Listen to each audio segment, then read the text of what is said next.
तो कैसा लग रहा है जेल में? देखिए जी, मैंने पूरी दिल्ली का विकास कर दिया है। पूरी दिल्ली विकसित हो गई है जी।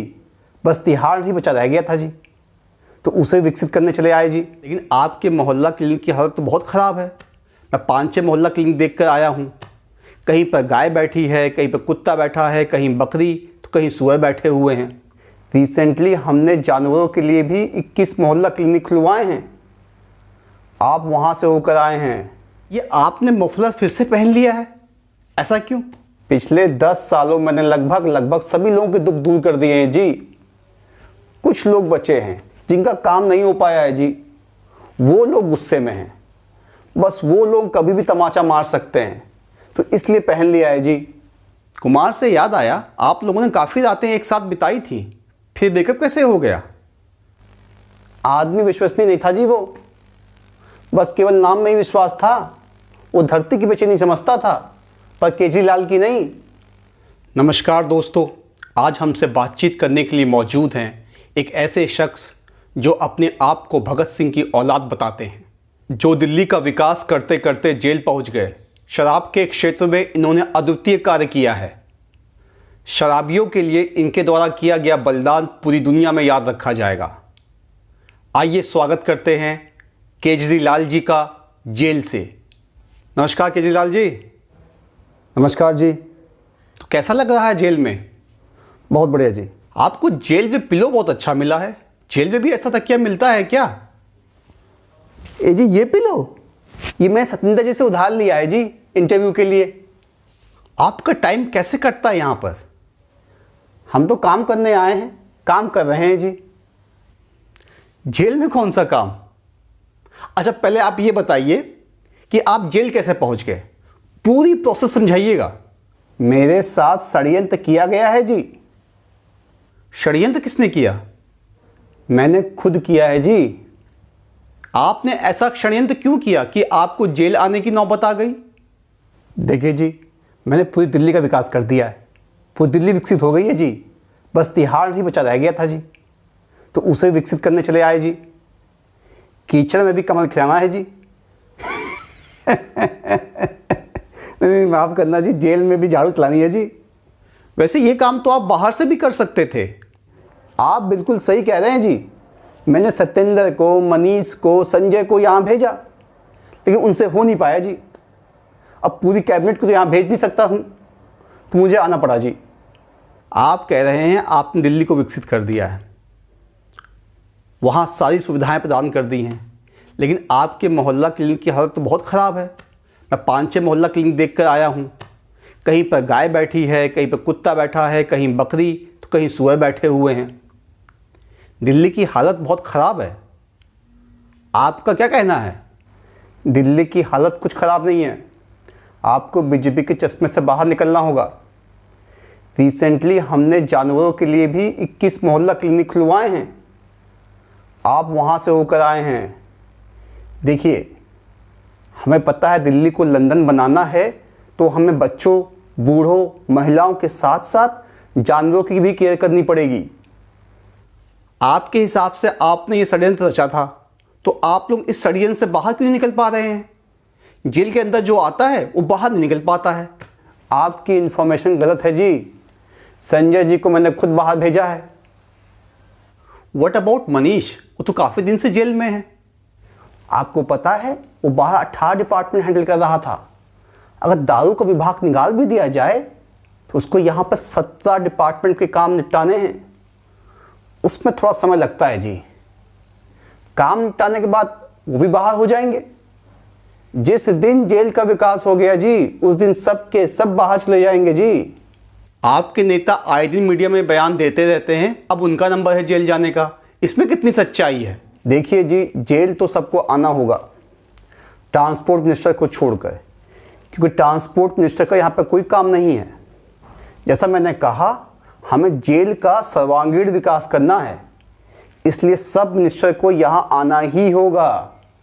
अच्छा, एक चीज़ बताइए, ये आपने मफलर फिर से पहन लिया है, ऐसा क्यों? सिक्योरिटी और सेफ्टी के लिए जी। मैं कुछ समझा नहीं। पिछले 10 सालों मैंने लगभग सभी लोगों के दुख दूर कर दिए हैं जी।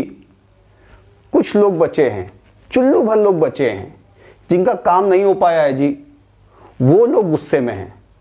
बस वो लोग कभी भी तमाचा मार सकते हैं, तो इसलिए पहन लिया है जी। लेकिन आपको तो सिक्योरिटी मिली हुई है ना। आप सही कह रहे हैं, लेकिन कभी कभी मैं वोटों के चक्कर में मना कर देता हूं, तब दिक्कत हो जाती है जी। आपका ईमानदार जवाब सुनकर मैं आपकी ईमानदारी का कायल हो गया हूं। तभी तो कोई कुमार का विश्वास नहीं करता है जी। कुमार से याद आया, आप लोगों ने काफ़ी रातें एक साथ बिताई थी, फिर ब्रेकअप कैसे हो गया? अजी मैं शादीशुदा हूं। आई मीन जंतर मंतर में आंदोलन के दौरान आपने काफ़ी रातें बिताई थी, फिर आप अलग कैसे हो गए? आदमी विश्वसनीय नहीं था जी, वो बस केवल नाम में ही विश्वास था। वो धरती की बेचैनी समझता था, पर केजरीलाल की नहीं। केजरीलाल की बेचैनी? वो प्रेम का बहुत बड़ा कवि है जी, पर वो मुझसे प्रेम नहीं करता था। मुझसे करता होता तो एक कविता मेरे लिए लिख देता, लेकिन नहीं लिखी जी। आपने उनसे लिखने को कहा था? वो आए दिन मुझसे खुद कहता था, मैं आपके लिए कविता लिख रहा हूं।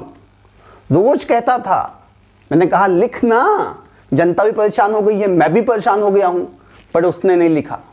दोस्त के नाते इतना तो कह सकता था कि केजरीलाल एक दिन तुम देश का प्रधानमंत्री बनेगा, लेकिन नहीं कहा। चिढ़ता था साला मुझसे। आपने अपने शीश महल में बहुत महंगा और सुंदर मंदिर बनवाया है, आप रोज पूजा पाठ भी करते हैं, लेकिन आपके अनुसार आपकी नानी कहती थी मेरा राम किसी की मस्जिद तोड़कर बनाए गए मंदिर में नहीं बस सकता है। तो फिर आप किसके कहने पर रामलला के दर्शन करने गए? दादी के कहने पर। क्या मतलब? नानी ने मना किया और दादी के कहने पर चले गए? हाँ जी, नानी ने मुझे भड़का दिया था। वो दादी ने बताया था वहाँ राम मंदिर तोड़कर मस्जिद बनाई गई थी। मैंने अपने पापों का प्रायश्चित करने के लिए मैंने बहुत सुंदर मंदिर घर पे भी बनवाया है। मैं भी राम भक्त हूँ। दीन दयाल विदद संभारी, हरहु नाथ मम संकट भारी। आपकी शराब की पॉलिसी बड़ी इंटरेस्टिंग थी, पूरे वर्ल्ड में इसकी चर्चा थी। आज तक कोई भी गवर्नमेंट या company by one get one free की स्कीम नहीं ला पाई है, आप कैसे लेकर आए? एक दिन मैं भाषण दे रहा था जी। मैंने जनता से कहा मैंने बिजली का इंतजाम कर दिया, आपके पानी का इंतजाम कर दिया, आपके स्कूल का इंतजाम कर दिया, आपके दवा दारू का इंतजाम कर दिया। मेरे मुंह से गलती से दवा के साथ दारू निकल गया। पब्लिक का जबरदस्त रिस्पांस देखकर मुझे लगा मुझे दारू के क्षेत्र में कुछ यूनिक करना चाहिए। तो आप एक बोतल के साथ एक बोतल फ्री का ऑफर ले आए। देखिए मैं आपको समझाता हूँ, पूरे देश में दिल्ली ही ऐसा राज्य है जो घाटे का बजट पेश नहीं करता है। बाकी सब राज्य घाटे का बजट पेश करते हैं, आमदनी कम खर्चा ज़्यादा, लेकिन दिल्ली ही ऐसा राज्य है जहाँ खर्चा कम और आमदनी ज़्यादा है। ये कैसे संभव हुआ? मैं बताता हूँ। दिल्ली में इतना पोल्यूशन था कि कोई टूरिस्ट दिल्ली नहीं आना चाहता था, लेकिन मैंने दिल्ली की जनता के बारे में सोचा। जब पैसा नहीं होगा तो फ्री की बिजली, फ्री का पानी कैसे दूंगा? मैं दिल्ली के टूरिज्म को बढ़ावा देने के लिए स्कीम लेके आया। इस स्कीम से 100 गुना ज़्यादा टूरिस्ट दिल्ली आने लगे। लोग विदेशों से दिल्ली आने लगे। विदेशों को तो छोड़िए, लोग गुजरात से, यूपी से, राजस्थान से, हरियाणा से, उत्तराखंड से दारू पीने के लिए दिल्ली आने लगे। आपको पता है सबसे ज़्यादा टूरिस्ट कहाँ से आए? नहीं पता। पंजाब से। तभी वहां आपकी गवर्नमेंट बन गई। आपको भगत सिंह की याद नहीं आई ऐसा करते हुए? अजी उन्हीं की प्रेरणा से तो हुआ है। जिस प्रकार वो चाहते थे पूर्ण रूप से इस देश को आज़ादी मिले, मैं भी चाहता था इस राज्य को पूर्ण रूप से शराब से आज़ादी मिले। एक पर एक फ्री से तो लत लग जाएगी। जो एक पीता था वो अब 2 पिएगा।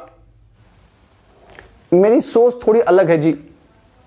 अच्छा एक बात बताइए, आपने कभी देखा है हलवाइयों को मिठाई खाते हुए? बल्कि उनके बच्चे मिठाई नहीं खाते हैं। ठीक इसी तरीके से मैंने सोचा लोगों को इतनी शराब पिला दूं कि वो उससे ऊब जाएं, फिर सब लोग शराब छोड़ दें। ये सोच थी मेरी। फिर आपने ये स्कीम बंद क्यों कर दी?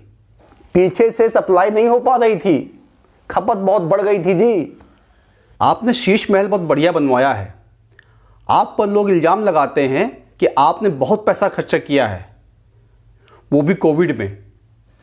देखिए जी, मैं कोई भी काम करता हूँ ना तो वो स्टेट ऑफ आर्ट हो जाता है, चाहे वो धरना हो, आंदोलन हो, स्कूल देख लीजिए, हॉस्पिटल देख लीजिए। अब कोविड में लॉकडाउन लगा था, मेरे पास थोड़ा अपने लिए टाइम था तो काम करवा लिया जी। जब थोड़ा समय मैंने उसमें दिया तो वो भी स्टेट ऑफ आर्ट हो गया। ये हमारे काम करने का तरीका है जी।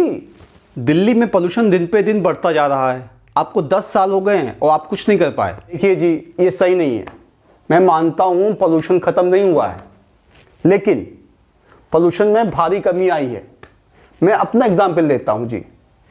पहले दिल्ली में इतना पोल्यूशन था कि मैं खांसते खांसते मेरा मफलर गीला हो जाया करता था, लेकिन मैं अब नहीं खांसता हूँ। पोल्यूशन में कमी आई है, ये मानना पड़ेगा आपको जी। लेकिन पोल्यूशन इंडेक्स कुछ और ही कहता है। देखिए जी, पोल्यूशन एक बहुत गंभीर समस्या है। आपको पता है दिल्ली में पोल्यूशन का मुख्य कारण है पराली, जो कि पड़ोसी राज्य पंजाब, उत्तर प्रदेश, हरियाणा में जलाई जाती है।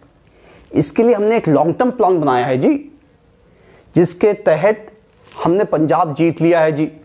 अब हरियाणा और उत्तर प्रदेश बचा है जी। जिस दिन वो हाथ आ गए, पोल्यूशन जीरो कर दूंगा जी, लिख के ले लो जी। आप पर एक बहुत बड़ा इल्ज़ाम लगता है। जिनको आप कल मूतते मूतते कोसते थे कि ये सब भ्रष्टाचारी हैं, आज आपने उनके साथ हाथ मिला लिया है। ये चमत्कार कैसे हुआ? पानी पीकर ही कोसते थे, क्योंकि हम सब अनशन पर थे। क्या आप जानते हैं, भ्रष्टाचार के लिए मैक्सिमम सज़ा 7 साल की होती है, लेकिन जनता ने उन्हें 10 साल से ज़्यादा की सज़ा दे दी है। 10 साल से वो केंद्र की सत्ता में नहीं है और कई स्टेट भी हार चुके हैं। अब देखिए, वो भी भ्रष्टाचार के खिलाफ बोलने लगे हैं। पहले कहाँ बोलते थे जी। अच्छा जी, एक लास्ट क्वेश्चन, आप धरने पर कब से बैठे हैं? धरने पर ही बैठा हुआ हूँ जी। क्या मतलब? जेलर विकास नहीं करने दे रहा है जी। हम भगत सिंह की औलादे हैं, हम हार नहीं मानेंगे। अच्छा, एक बात बताइए, आप जेल से निकलकर पहला काम क्या करेंगे?